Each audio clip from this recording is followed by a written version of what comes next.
Hello, అందరికీ ధన్యవాదాలండి. నా పేరు గంగారావు. స్టడీ వచ్చి MSc environmental studies, diploma and industrial safety and fire and safety. Welcome to my channel. Today my topic is classification of fires. Classification of ఫైర్స్లో ప్రతి పదాన్ని విడదీసి మనం చూద్దామండి ఒకసారి. క్లాసిఫికేషన్ అంటే డిఫరెంట్ మెకానిజమ్స్. ఆఫ్ అంటే మీకు తెలుసు.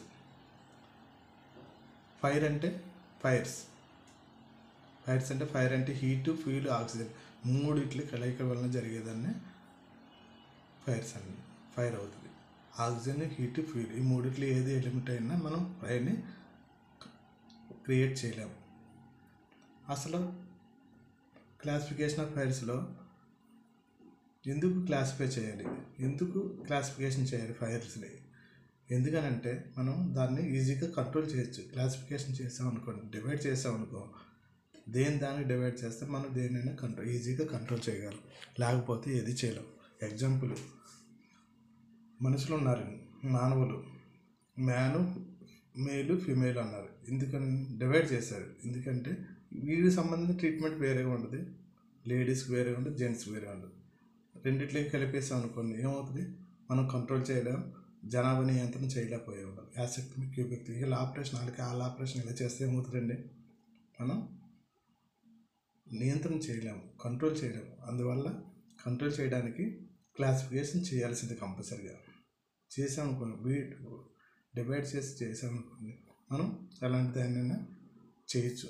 అన్నీ కలిసిపోయి ఉన్నాయనుకోండి, మనం కంట్రోల్ చేయలేము. ఎగ్జాంపుల్, దారబండిలు పోగేసి ముడి పెట్టేసి ఇచ్చేసామనుకోండి, తీయాలంటే కష్టం. అదే సపరేట్ ఒక్క దారం పోగుని కరెక్ట్గా పట్టుకున్నాం అనుకోండి, ఈజీగా వచ్చేస్తుంది.